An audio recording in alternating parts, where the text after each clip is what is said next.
Usually we give people an extra 15 minutes here in Athens to arrive, but we are already so full, so I think we will just say that's it. But if people are arriving back there, there is still a few seats here at the front.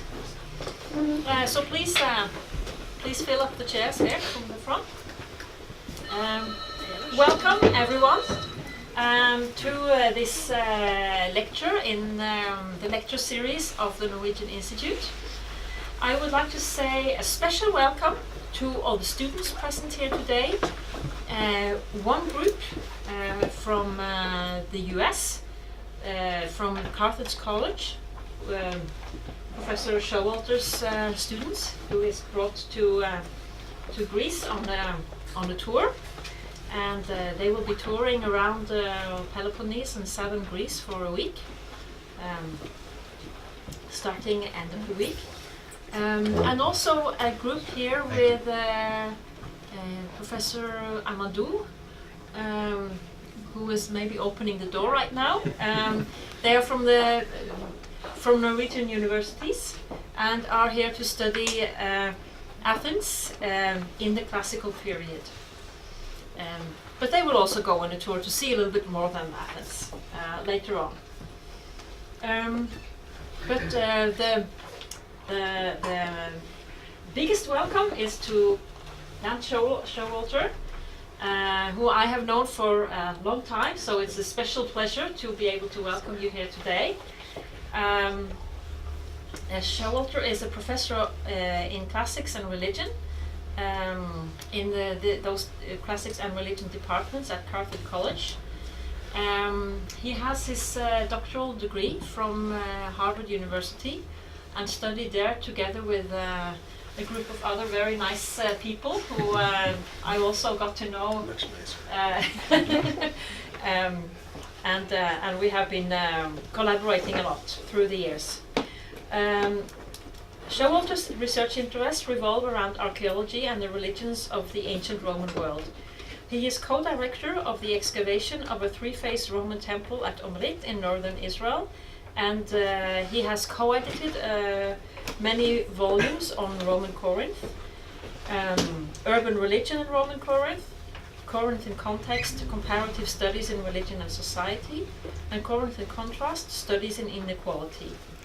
He has also edited the volume The Temple Complex at Roman Onrit, the volume on architecture, which came out in 2015. After the lecture, we will have a reception out in the other room with drinks and some pitas, so you're all welcome to stay for that. And I also ask you to sign the guest book on your way out. Usually I cheat when I present the title of the lecture because it usually says there already. Oh, sorry. So I didn't write it down. Oh. But you can, I hope you can remember the title of your lecture, so you have to introduce it yourself. But come on! Without further ado, please. Thank you.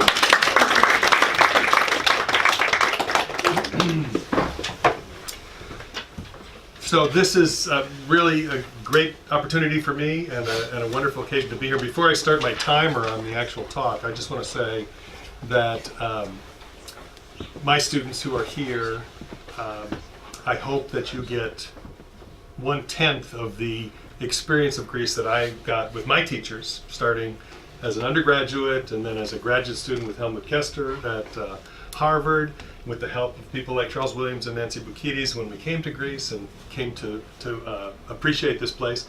And it's just been a wonderful opportunity to participate in the learning and also to try to share that with students. And so, like I said, I hope that comes through somewhere along the way, because it definitely is important. I'm going to share with you a little bit about our work at the Armory settlement excavations. I'll also mention a little bit about the temple excavations. There's been 2 phases to the Armory work so far, both of which were completely dependent on our students who came along and helped us with digging, some of whom are in the room. And so we'll have a few pictures and chance to giggle at them in compromising positions. And but their help along the way has made this whole operation possible. You can see this is a joint venture, as most digs are these days. And all the colleagues who are mentioned here are an integral part of the work that we are doing. Amrit is located in the panhandle of land that sticks up at the very north of Israel, kind of nestled between Lebanon and the Golan Heights. You can see the Sea of Galilee down here. We're about 20 miles north of the Sea of Galilee, in the foothills of the Golan. If you look across the Hula Valley, you can see the site located on the hillside, and it's circled here. Actually, I think those trees have now gotten big enough that you can't see it anymore, but it was, when it was standing, it certainly would have been very visible and on important sight lines all across the north and all across the Hula Valley. The mountains in the background of the Hermon Range, and you can see this picture taken in January. It is the ski center of Israel. The problem is there's only one road getting up there, and they have to shut it after so many cars have gone by, and then people have to back down or something. I'm not sure. It's a complicated situation if you want to try to ski there. We have some very famous neighbors located around us. Tel Anafah to the south, and Banyas to the northeast, until Dan basically due north. So you can see we're kind of in a nexus of spots that have both very much older traditions associated with them and also are important during the Roman period. And then across the valley, Kadesh, both important in Hellenistic and Roman periods as well. So there's a lot of activity and cross-fertilization going on among these sites. And one of the things that we've tried to work out is how Amrit fits into this kind of nexus of locations in the north. I should mention that Amrit is a modern name for the site, and we can talk a little bit more about total identification of the site as we go along.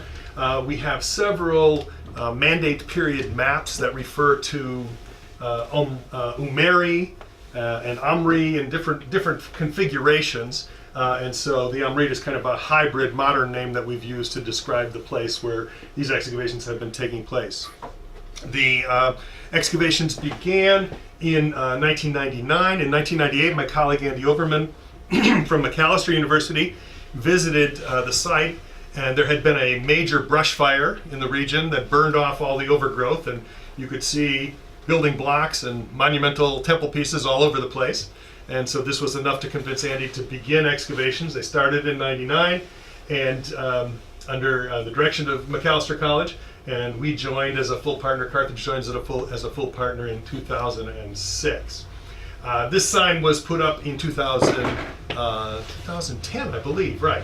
And it's talking about the project and the start of the project.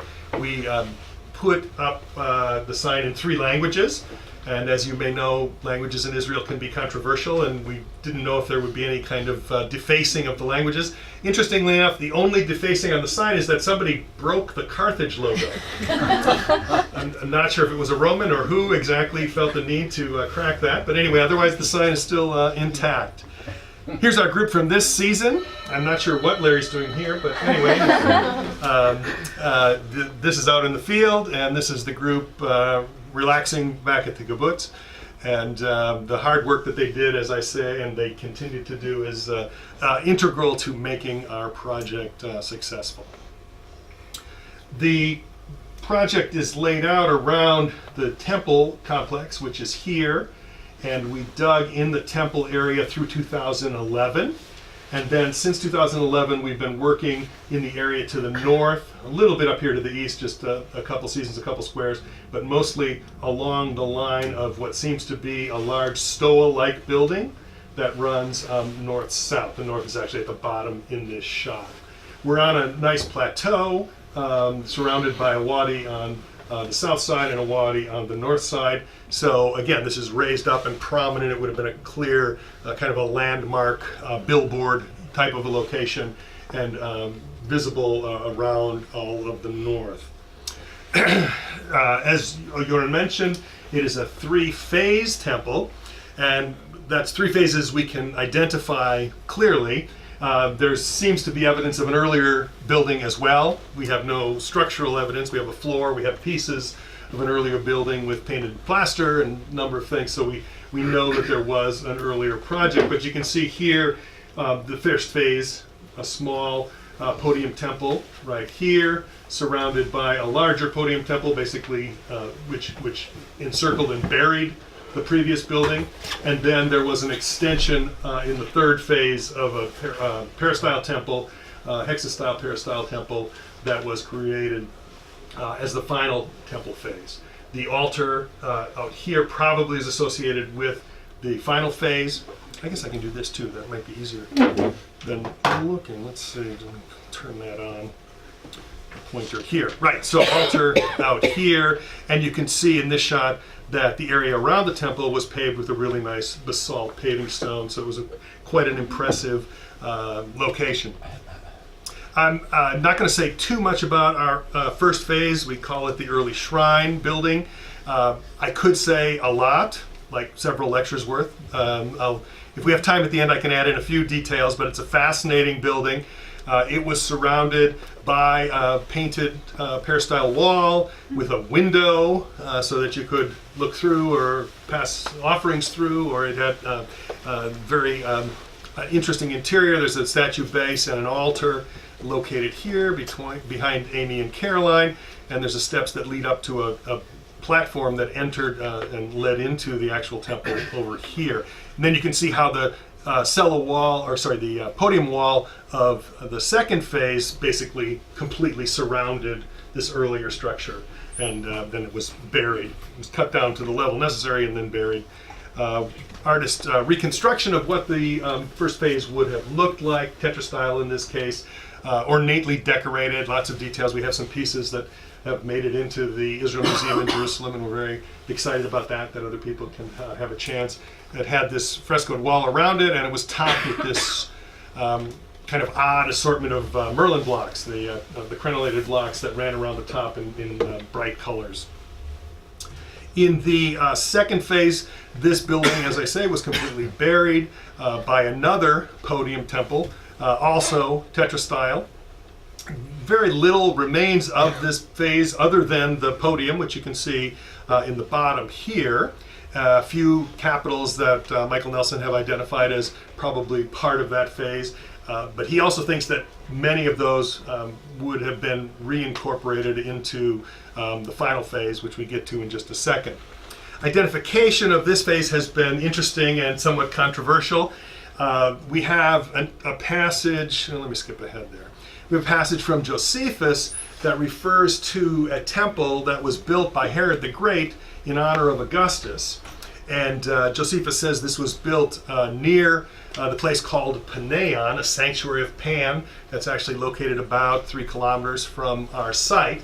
And we, since the excavation started in 1999, one of the questions has been, could our temple be the temple that Josephus is referring to? The way the evidence has developed over time, we cannot say yes or no to that. I think we have to continue to say that it's a good candidate for that role, and certainly the structure would have conformed to many of the Roman Augustus temples that do exist, not the one on the Acropolis that we saw the other day, because that's Monday, Chris, remember? But that other Roman Augustus temples around the Mediterranean would conform to the style, certainly, but unfortunately we don't have good datable evidence to make a strong case to prove that. We've convinced many people, other people not so much, so come to Israel and join the debate if you'd like. There is at Banyas, at this Paneas Pan Sanctuary, there is a temple that is described as the Herod's Augusteum. It actually was placed right in front of the Cave of Pan at Banyas, which is sort of unusual placement. And if you actually look at the site, apart from a nice arcuated wall that's built up against a cliff here's the cave, right? There's not much evidence of a monumental building. But yet they put it on the plan and they claim that it's Herod's Augusteum. Anyway, we aren't going to decide that tonight, so just know that there are debates about that going on. Then in the final phase, which I'll talk in a few minutes, we believe is completed in the last quarter of the 1st century CE. The temple reaches its maximum size. Here's Michael Nelson standing by one of the quarter cornice blocks, and of course this would be, it's been placed up on the podium. It was buried down beneath where Michael was standing, and we uncovered it, and it took me, I think, a day and a half to dig a tunnel under it to get a strap around it, but we had picked it up and put it on the podium. Of course, in reality, it should have been up here. So it was quite an impressive block, and the engineering behind getting it up there, of course, was quite impressive. This is an artist's reconstruction of what the temple, the final phase, would have looked like. You can see this is hexastyle with 6 columns across the front, Corinthian order. Again, the podium temple style, the paving all around. And I like they've got, little people gathered around small altars, and it's a kind of a nice imaginative reconstruction. So this area seems to work really well. We've been very fortunate that we've had a great relationship with Tabernae College, a small academic college. It's not that small anymore, actually. Now that they've been growing leaps and bounds, but it's an academic college in Israel, just north of Kiryat Shmona, which is close by. And they actually have put up an exhibit at Tel Hai focusing on the temple. And you can see here one of the Plaster capitals and some drawings of the temple. The greatest thing, though, is, and I don't know if you've seen this, have you been to Sophia to Tel Hai to see this yet? This is pretty nice. They brought column drums from the site over to Tel Hai, and they used a huge crane, which you can see up here, to lift them into a skylight, through a skylight in the library, and reassembled the column in this circular staircase, which I think was a great idea, and it's a really interesting display. You can see it's assembled and reinforced all the way along. And here's the capital. I think they've actually added some additional reinforcement at the top since this picture was taken. But I was there, and it was unbelievable watching these column drums being lifted. The driver couldn't even see what he was doing. He had to do it all by phone, and lift it up and drop it in through this hole in the skylight and assemble this inside with the scaffolding and everything else. And you can see that they used this picture, the artist's recreation of the site, as a kind of a dramatic wallpaper covering around the temple. So that's the final phase. I want to say one other thing about this phase, and it relates to dating and also to a very interesting dedication. You can see on the paving right here, I've marked off this area, which is basically across from the north parieted wall. And on the paving there, we have the remains of an inscription. They're cuttings for bronze letters, presumably gilded bronze letters, that would have been inserted at this point. And again, if you're standing behind this inscription, which is hard to do because there's a bulk there, but you can get the idea, you'd be looking right at this north parieted wall, and we'll take a peek at that in a second. The inscription itself refers to a woman, Julia Agrippina, daughter of Ursinus, who set up something in the year 83 and dedicated it to Echo. Either there's a theta, so it's either the goddess or the daughter, or maybe implying both, and perhaps. So we've got a dedication by this woman, Julia Agrippina, and the question is, what is she dedicating? So if you're standing behind the inscription, you're looking at a niche at the end of the parieted wall right here. And again, we have not enough of the niche surviving to say too much about it, but Michael Nelson has drawn this reconstruction that shows a statue in the niche. The one thing that we do know is that there is a water supply pipe running up to the edge of the niche. You can see the niche right here. There's a cutting actually inserted into the lower coast molding. The block is missing here, but the next block right here has a groove cut in the top of that, presumably to accommodate a pipe. And then there's a groove around the back side of that block. And then you can see a channel cut above the third step all the way across to connect to the niche on the other side. And it's hard to imagine another reason for all this effort other than having a water display that's feeding into the first niche on the north, running all the way across to the other side, and then the now missing south niche also having a water display. So in effect, and this is kind of typical of the late 1st century and into the 2nd century, the idea of sort of ostentatious display of water as a part of monumental architecture. We see it all over, and it seems to be what Julia Agrippina has provided for the temple here. It's interesting that the dedication is to Echo. Again, we have the Pan Sanctuary nearby.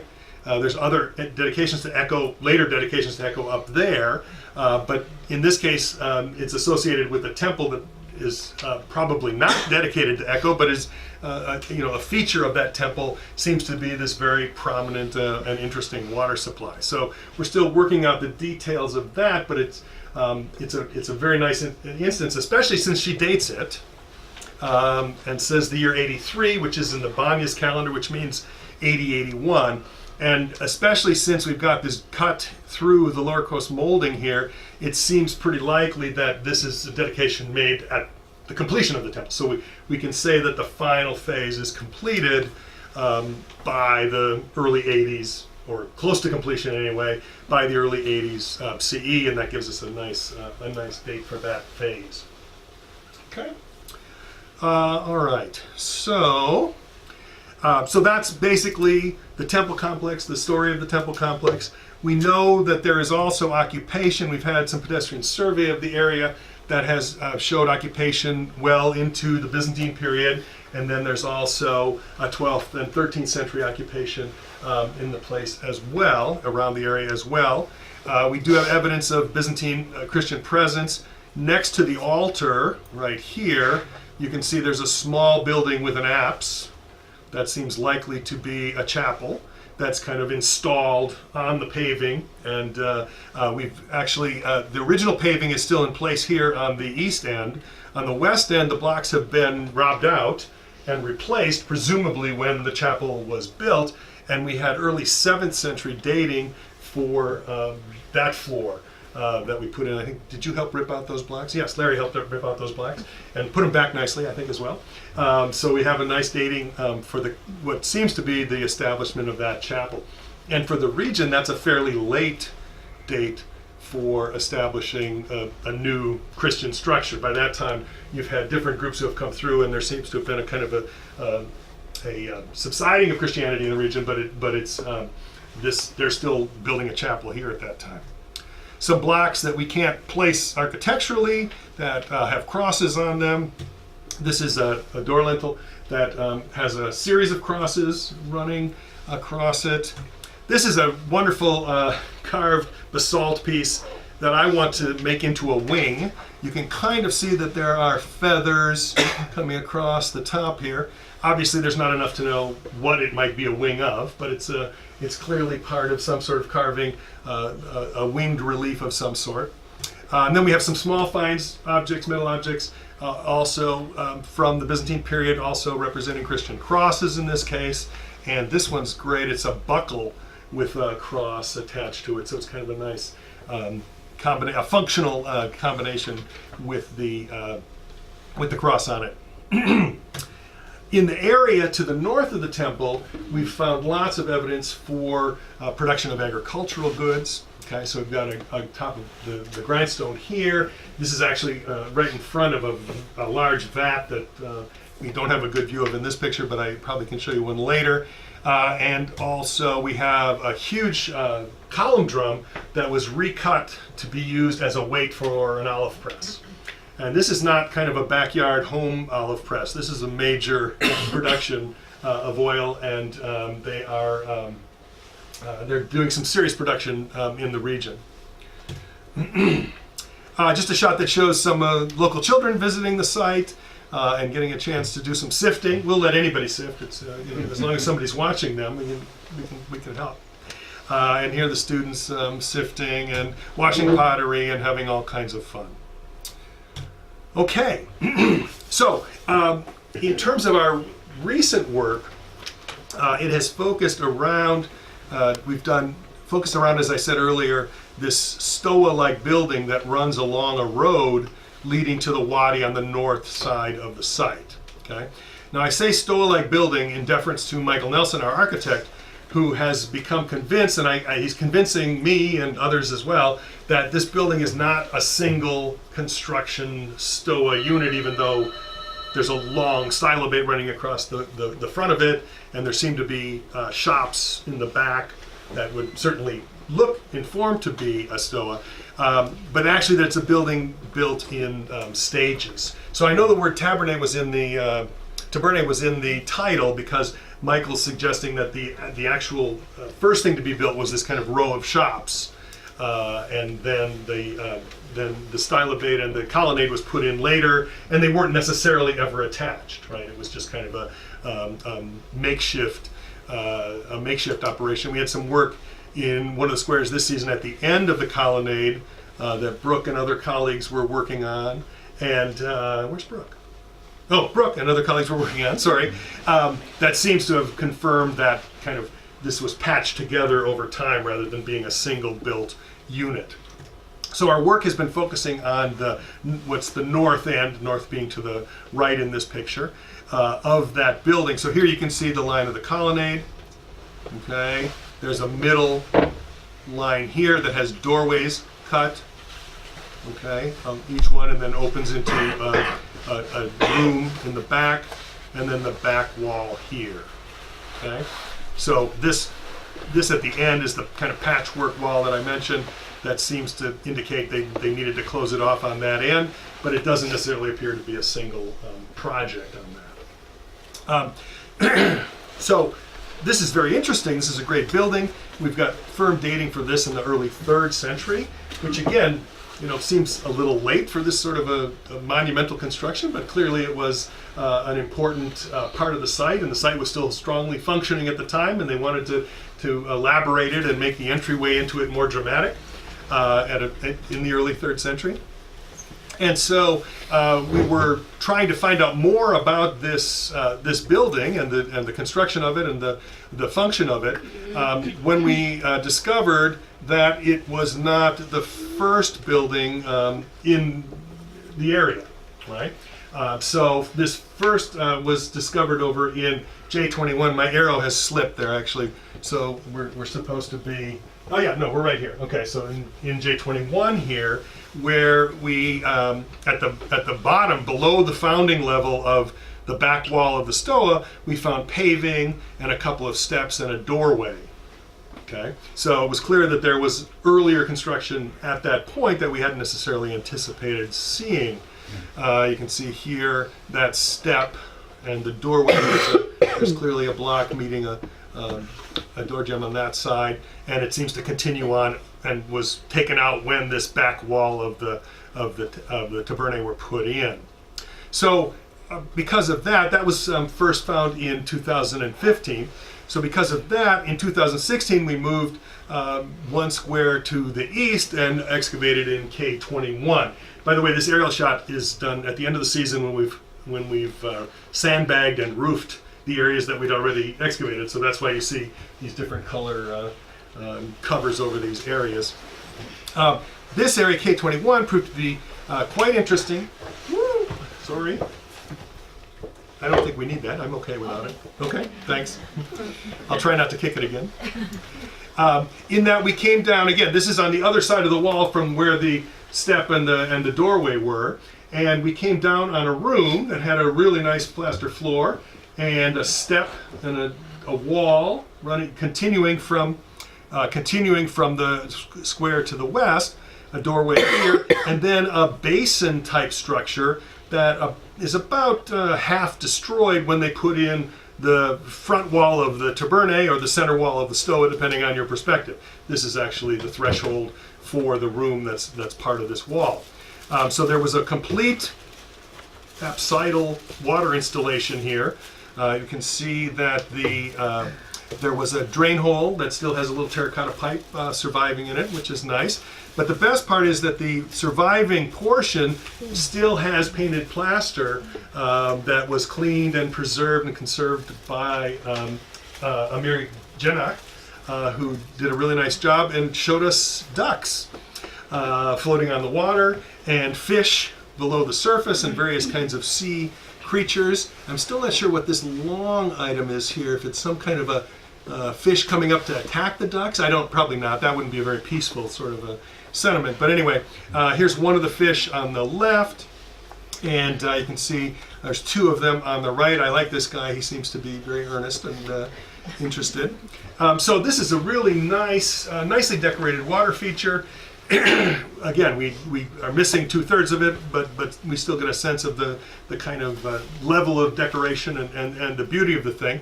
And then immediately outside, so here's the outside wall of the water feature, we also found plaster on the walls of the room.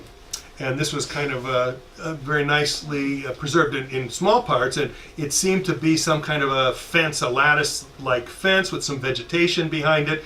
Interesting, the front of the step is actually plastered here, which presumably means the whole step was plastered. And so that's an interesting detail. But this was not all, because we were just looking at this corner here, right by the entrance and the step. The wall continues past the break of the inserted wall here, the foundation that's inserted here, and continues over to here and joins this wall. And it turns out that this also has the same pattern. So you can see again the lattice fence pattern. You can see a tree, bushes down below. Here's a close-up of that lower part. Trees and all kinds of foliage, very nice. And then the top part has the same, and then some color over here that maybe a bird or some other kind of a decorative detail. So very nice kind of garden scene surrounding this beautiful water installation. So a very exciting, kind of interesting room. And that's basically what we had after 2016. Except for one other thing we'll talk about in a few minutes. So in 2017, we decided to work on either side of this room to see if there was additional materials or other plaster material. The first move then was to K20. So this was K21 where the basin was. This is this is L20. L21 where the wall with the fence was. So we moved to K20, and Larry Gill and Amanda worked in this square last summer, and you can see they've got lots of rocks. No, they've got walls. They didn't really have any indication of plaster, painted plaster anyway. But they did have a very interesting installation of a pithos in situ in the floor from the 4th, 5th century. And as hard as Amanda worked sifting, we were able to clear out the pithos and remove it and put it, well, it's in storage right now, but we had it on display shortly for everybody to take a look at. So it was really interesting, nice intact jar. It's slightly cracked at the bottom, but otherwise in very good shape. And we are a site that's not known for whole vessels or complete vessels or even mendable vessels, let me say. So it was kind of exciting to have this. And some people got a little rambunctious with it, but I don't know what they were doing. So, she was just standing behind it. Sorry, that wasn't fair. Okay, so then we did K20 here. Again, K21 we've already seen with the basin. And so we then went into K22 and found more painted plaster. So here's a couple of interesting installations looking down into K22. On this side, there seems to be a bench. It's broken at the top, so there's really not any detail of what might have been on the top, but it's well preserved on the east side here, and there's also a little bit of painted plaster on the south side here. Again, very nicely paved plaster floor. In this case, the installation has a water channel here, and then I don't know if you can make this out, but it dips down into a pool-like structure here that was ripped out and destroyed when they put in, once again, the front wall of the Tabernae here. There's a drain, you can see a drain pipe right here that might have been part of this pool assembly. We're not sure because it's completely destroyed at the top. So the left-hand side here on the west, you can see some figures. There seems to be a tree here, and that if this is grass or some kind of a water pool there, and then other details a little harder to make out. On the east side, however, it's much more clear. And when Amir was out cleaning this summer, Michael Nelson was in the field, and I got a call from Michael saying, we have a bear. And I thought, a bear, that's interesting. It seems unusual. But it turns out it's probably not a bear. It's probably a hippopotamus. We've got a river scene here with a boat right here. And you can see possibly an oar coming down from that direction. Another boat on this end here with a figure standing in the front. And again, there's a possible oar coming this way. And it doesn't show up well in this, but this several colleagues have described as a crocodile. I'm not convinced yet, but seems to be in that order. It certainly would make sense in the context. And so we seem to have a Nilotic scene again. So that was also in the title, that there is the sort of fascination with Egypt and with images from the Nile that we see, in many places in Italy, obviously. And here it is in northern Israel at Armory. So this, again, was a wonderful opportunity. Sylvia Rosenberg from the Israel Museum will be coming to inspect and analyze and publish these frescoes this summer, so we'll learn more about it from Sylvia. We look forward to that. You can see the floor was cut away here to try to determine if we had some specific dating for the room. We did do that in the other room with the basin as well, and it was a late 1st, early 2nd century CE dating. Here they did not get decisive datable material, so it was less, but it's the same building basically, or very close to the same building. So a very interesting possibility.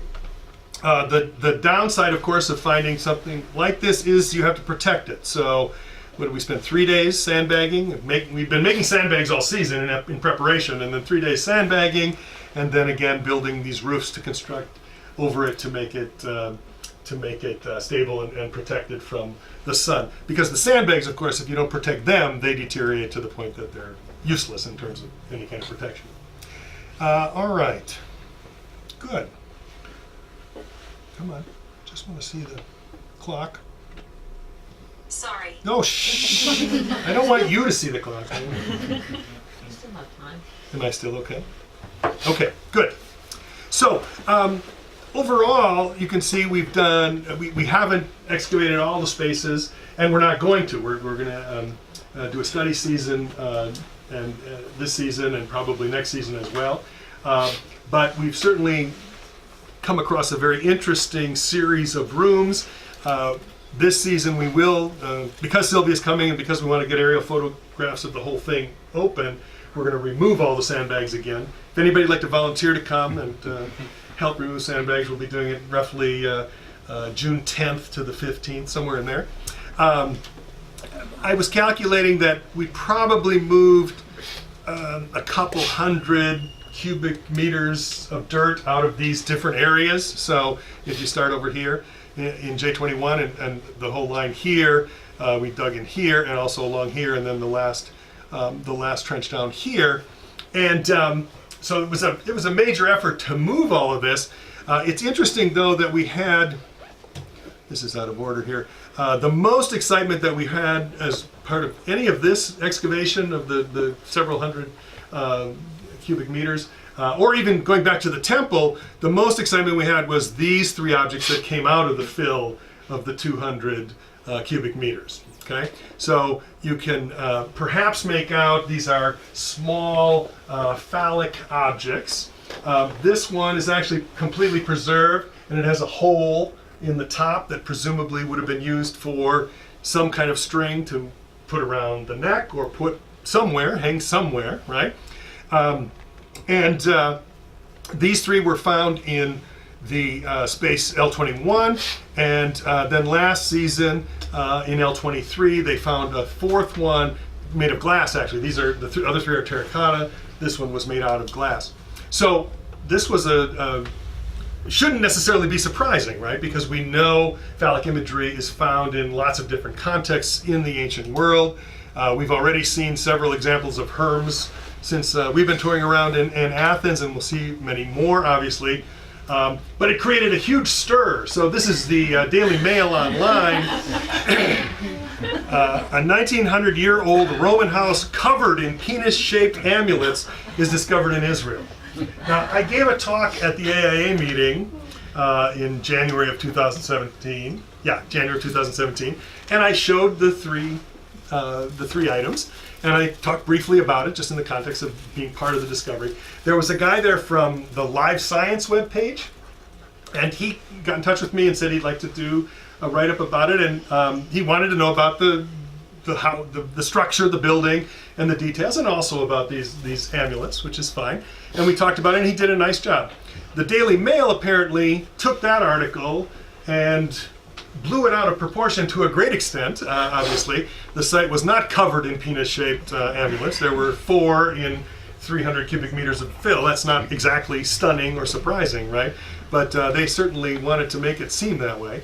I got a note the next day, I think, from Gidon Avni from the Israel Antiquities Authority, who is a good friend and who was a bit stunned that we had that the site was covered in penis-shaped objects, and he wanted to know more about it. And I guess his PR department was getting a lot of calls, and he didn't know what to tell them. And I said, "Here's the picture, Gidon. You can tell him whatever you want. I'll talk to him. This is not exactly earth-shaking."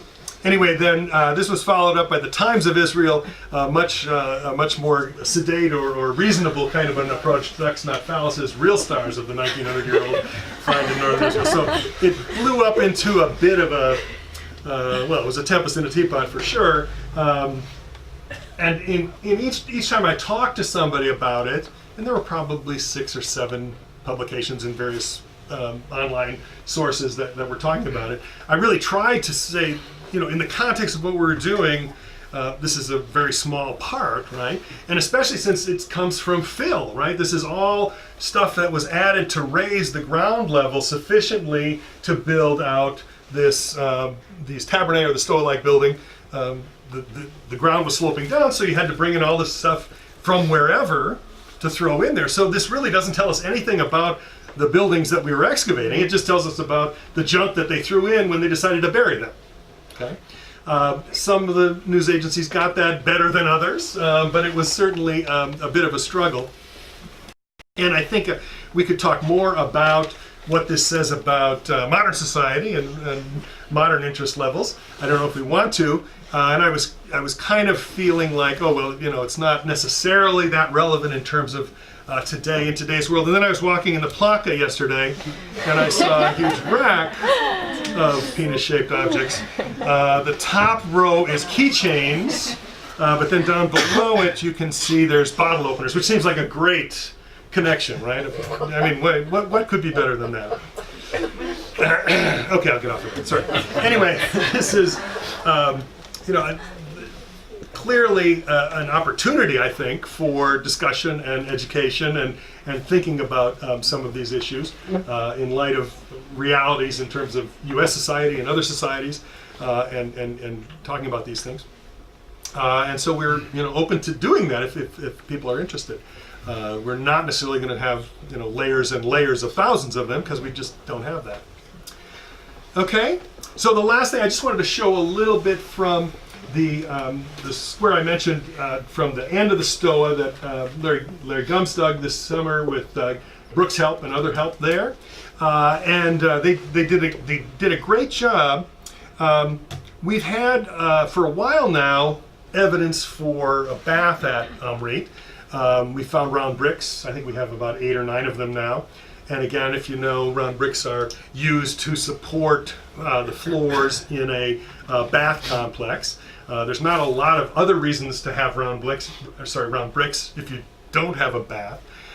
So this is from Beit Shan. This is not Armory, but just to show how this floor would have been supported. But interestingly enough, the work of this team this season, there was a large threshold at the end of their square, the west end of their square, and we wondered what that might be attached to. So we had them take a little probe out here to the north, and they came on a pretty solid wall. And then upon further inspection, it turned out that we had the tubuli, the piping, terracotta piping for caldarium as part of that, surviving as part of that wall. So nice job, Brooke. Which is kind of a tantalizing little bit, of course, coming at the end of the season when we really didn't have time to do any more work.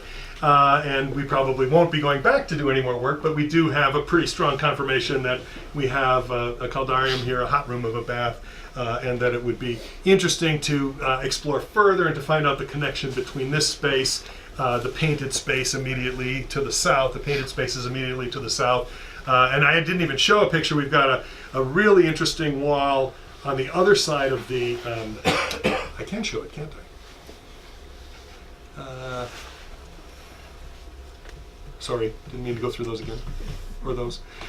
So right along here, on the east side of the wall to the shops, we found a very nicely plastered, not frescoed, but plastered wall that had a curved corner, right? And then a number of pipe installations immediately outside of that. So there's a lot going on with water at the end of this end of the site.